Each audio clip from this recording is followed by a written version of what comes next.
All right, quick context before we start. A lot of people think the Ableton Simpler is just a simplified version of the Ableton Sampler, but in reality, it's a much different instrument and it's very powerful. Simpler is one of the most creative instruments in Ableton if you actually learn how it works and all of the creative things you can do with it. In my recent track Higher on NOS Recordings, I used Simpler in a very basic way, but in this video, I'm going to show you some very creative tricks that I use every day when using Simpler in Ableton Live. I'm not going to get into what every single little button does. I'm going to show you some creative tips and tactics that you can use in your productions. We're going to start with the simple stuff and move into some of the more advanced stuff as the video progresses. So make sure you watch until the end. So what Simpler actually is a creative ground between using audio in the timeline and actually being able to play samples. Simpler sits perfectly in middle ground between an audio clip, a sound design tool, and a sampler that you can play. The biggest difference between using audio in Simpler is that you can actually play the audio, chop it up, and do a lot of various things that you wouldn't normally be able to do on the timeline. Think of it this way. In short, instead of thinking, where can I place this on the timeline and chop it up? You might be able to think, how can I actually perform this sample? This little mindset shift is going to change the way that you work. Creative use number 1. Chopping a sample and replaying it musically. This one's foundational, but it's important to mention it in this video. This is exactly what I did in the track Higher. I have an audio loop here, and I'm going to play you the original loop so you can hear what it sounds like. Then I'm going to show you how I chopped it and how it works.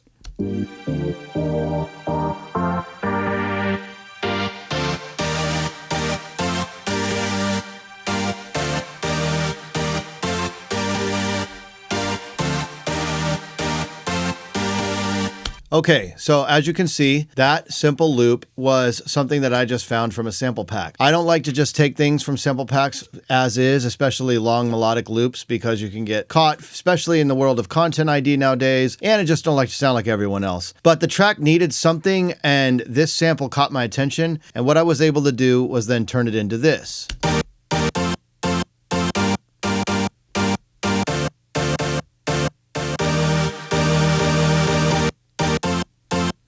And basically, all I did was just hit slice mode down here. I didn't even use the warp features, which I'm going to talk about a little bit later in this video. From there, all I had to do was just find notes that I liked. I have a keyboard down here.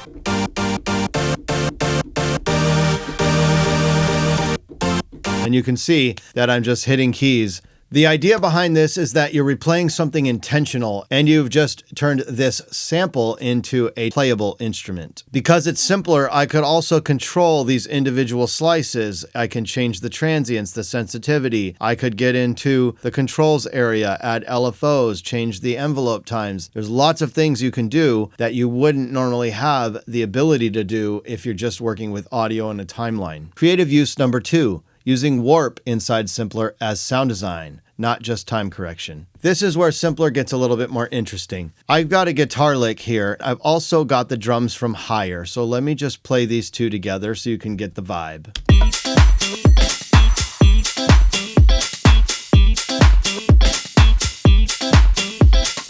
Okay, so you can see that the guitar loop itself is warped as beats mode, nothing special, just playing along with the drums. So here's what we're going to do. We're going to drop a Simpler in and we're going to drop this guitar lick right into the Simpler. And what I'm going to do is play you this as is without the warp on. Oh, let's mute this track. And I'm just going to turn on this clip, which is just a straight MIDI note along middle C to play the exact sample as is. So you see it fell off time because it's not being warped. So if I just warp this thing, now it's back on time, just like the audio. So not much difference there. I can loop it here. This is where things are going to get interesting. Okay, so now we're looping. I could do things like play with the transients. I can go into this transients mode here, change the mode to one shot, shorten up the transients.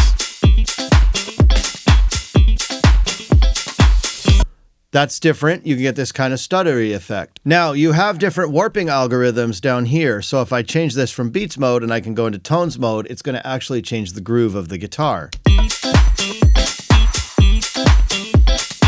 I can also play with the grain size of the tone. All the way at 100, it gives it more of a lagged feel. Let's go to texture.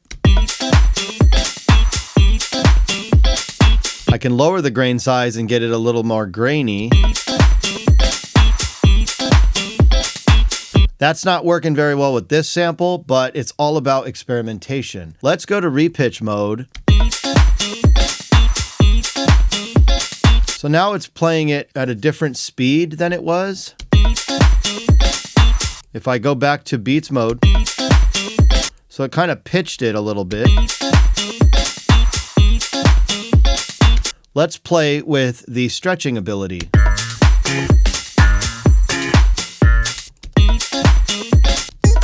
Now see how I had to start it again to get the change that I hit right here.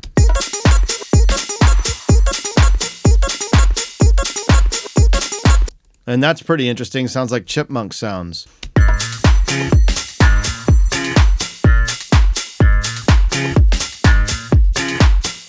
That's pretty different. And remember, you can adjust the start time of the sample.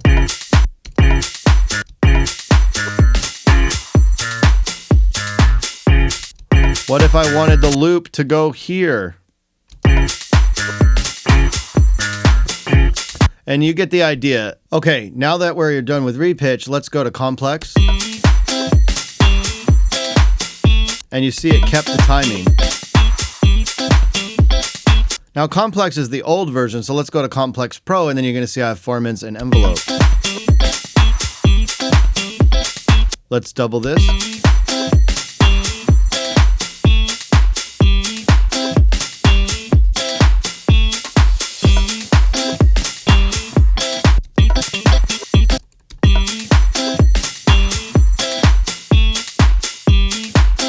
So you get a lot of different options there that you got to just experiment with. And in this instance, you're not just fixing the timing, as in if you're in the audio timeline, you're actually reshaping the sound completely. This is actually not something that you can really recreate on an audio track in the same way. And then from there, you might want to slice it up and get into some of the things we talked about in number 1. Creative use number 3, MIDI-driven reperformance with computer-generated replaying. Okay, this is one of my favorite simpler tricks, and I don't know how many people know about this, but using computer-generated things is amazing. And you can find some things that you wouldn't normally play on your own. I've got this bongo loop here. I'm just going to play it along with the drums so you get the vibe.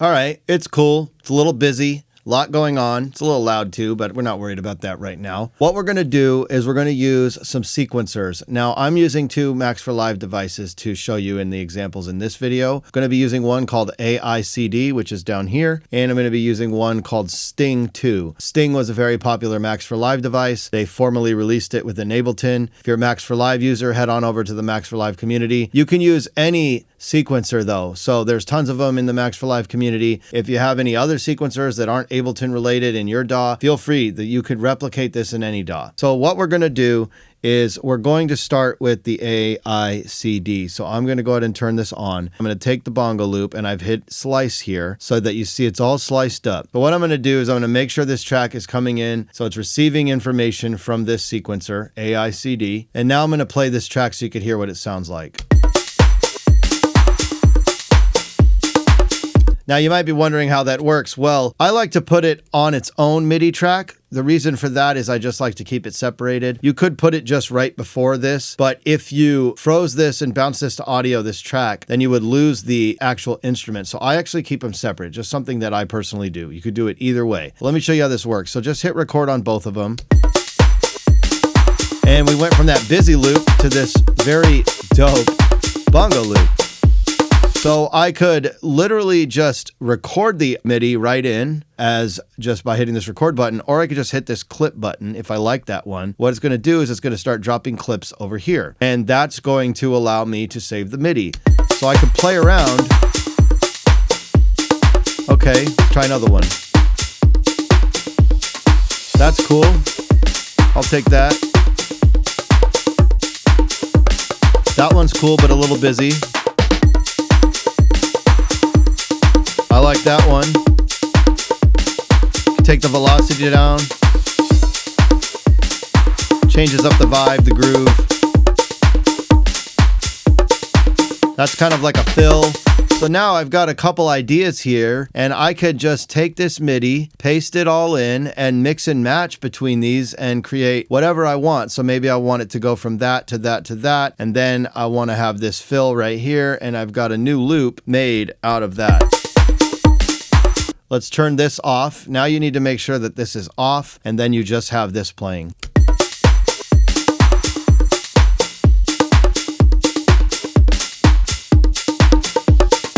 It can get as simple and as complicated as you want. You could generate 2 patterns, 1 pattern, 100 patterns. The choice is yours. Okay, we're going to do the same thing with a different sequencer just to give you an idea that the possibilities are really endless. So let's turn on Sting 2. I'm just going to switch this over to Sting, hit record here, turn this on.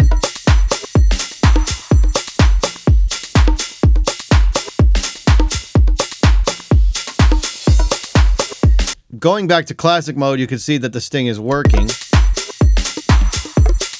But we want to be in slice mode, obviously.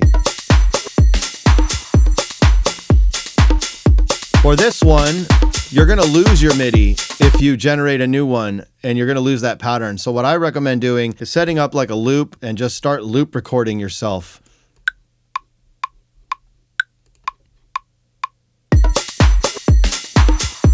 There's the loop. Try another one. And then this is just going to create lanes that I could just easily go through.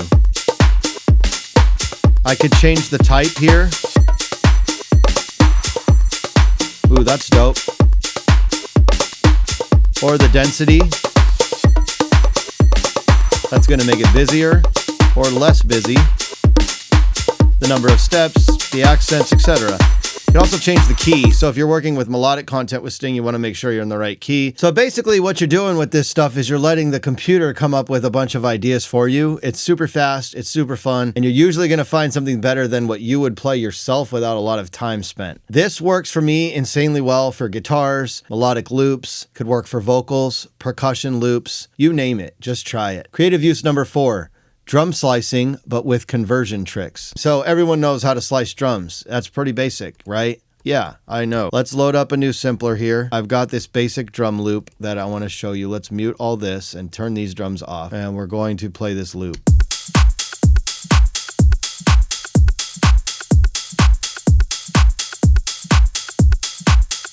Nothing special about it, basic loop. I myself don't use many drum loops like that, but there's a creative use for these. What you can do is turn them into drum kits. So I'm going to drop this sound into Simpler, slice this up, turn this one off.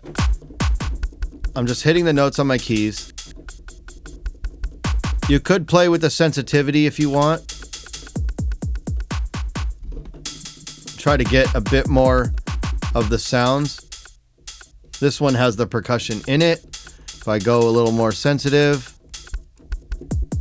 I can get that separated. What you then do is you right click on this and you say slice to drum rack. Now I've got all these drums sliced up as playable instruments. I can swap out a hi-hat, swap out a kick drum, do whatever I want to change up the kit. I can then save the kit with the save button, and I can literally make my own drum kits and change the way that these drums are played out of the loop. There's a ton of new routing options, new layering possibilities. I can put effects on individual hits rather than just the whole loop itself. Possibilities are really endless. Creative use number 5, turning loops into playable instruments. Okay, this one's subtle but powerful. This is something that I don't often do, but it's something worth noting in this video since we're talking about tips with Ableton's Simpler. Instead of treating loops just as loops, let's turn them into playable sounds. For example, I loaded up the higher sound again, and let's find a spot.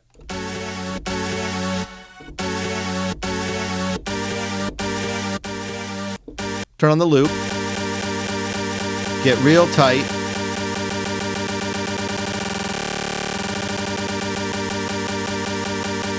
Turn up the fade.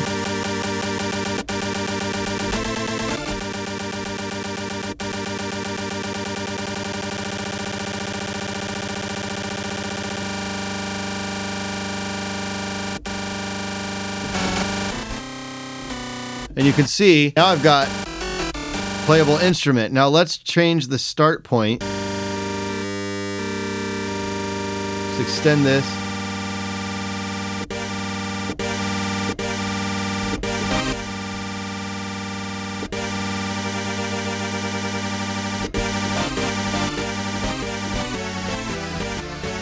And now I've got a playable instrument. I could even take an LFO and modulate some of these parameters and get really crazy. Really, this is just one of those added bonuses with Simpler that you can do that you can't just do with audio. I'm gonna try to clean it up a little bit more.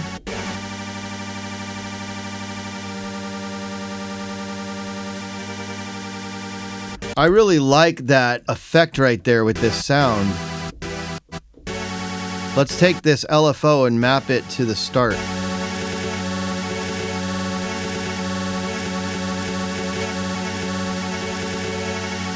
That's pretty interesting.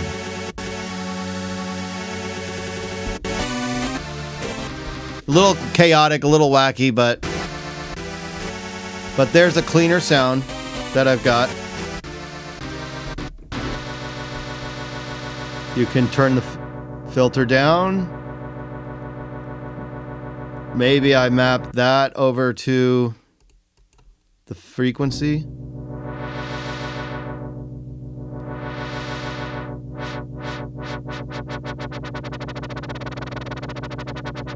And I just created an effect from that same sample. What you kind of end up with this method is you end up with a ton of organic instruments that other people aren't going to have. They're never going to know how you found it, and it's totally custom to you. This is where Simpler starts to take audio and turn it into synthesis and make it playable like a synthesizer. The timeline. So let's just answer the big question directly. Why should I use Simpler instead of just drop the audio into the timeline? 3 reasons: MIDI control, performance feel, and sound design interaction. Simpler is not just about convenience, it's about more musical control and being able to play things and do some interesting, creative, computer-generated stuff. If you've been sleeping on Simpler and just using it like a sampler, this might be your time to go back and revisit. In the next video, I'm going to be breaking down the differences between Simpler and the Ableton Sampler and what you can do with the Ableton Sampler that makes it so unique. If this helped you use Simpler a lot differently in your music, I'd love to hear your comments below on how it's helped and what you've done with it. If you want to watch more Ableton videos from me and get some really good insights to the tools, I have a full playlist that I'll leave at the end of the video